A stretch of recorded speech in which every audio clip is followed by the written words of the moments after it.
Have you ever struggled with getting your head on straight?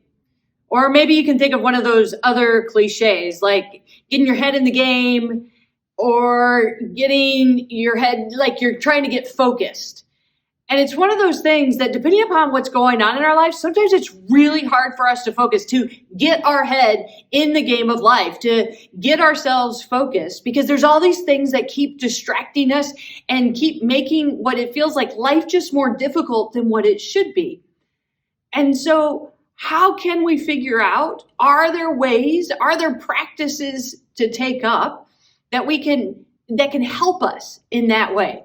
Because we don't have to be an athlete. We don't have to be in a high-powered position. We don't have to be the best student to feel like, hey, wait a minute, I don't have it all together. Or maybe we are in those positions, and it's one of those things of it's sometimes really hard to get ourselves focused, get our heads in the game.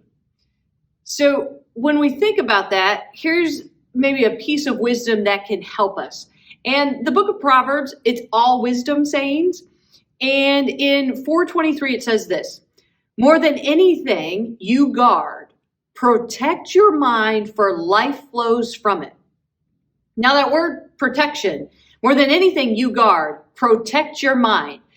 That sense of how are we protecting our mind? And maybe we can think of that in terms of, okay, the practice of what do we consume? What do we put into ourselves? What do we take in through what we watch, what we listen to music-wise, what we take in, maybe wisdom? Who do we search out for wisdom? What are we taking in that helps protect our minds? Because that's where our life flows from it. What are the pieces of goodness? What about love, peace, and joy? What are the things that we are consuming on a regular, daily basis? The conversations we're having, who are we talking to? And are those practices actually bringing us something of life? Are we feeling like, oh, wow, that gave me energy. I feel like I feel like I've gained some clarity, right? What are those practices we're doing? But then also on the other side, what are those practices where it's actually on the side of letting go? Like we recognize, you know what? I need to let go of certain things. I need to say, no more dwelling on or going over and over again conversations or what happened or what didn't happen. What are those unfulfilled expectations? We need to say, nope. What are those fears that not very helpful? Let's set those to the side.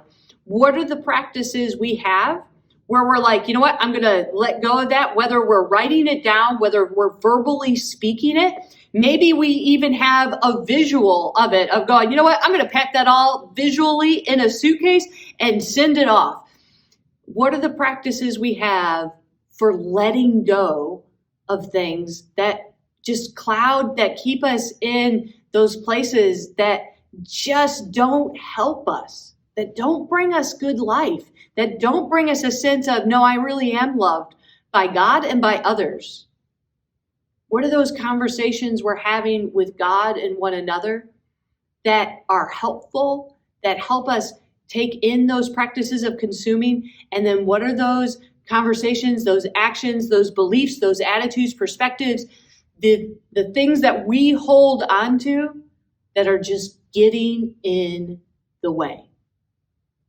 So what are the practices that you will take on? And what is the practice of how you will let go of those things so that you can begin to protect, to guard your mind? Because that's where our life flows. Join me in prayer. Life-giving God, we sometimes struggle in our lives to focus, to be clear-headed, to get our heads on straight. So much happens that distracts us and tries to bring us down. Help us this day to protect our minds so that an abundant life may flow from it.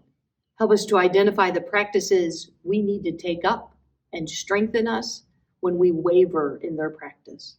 Protect us from the distractions that diminish our energy and push your inspiring love aside.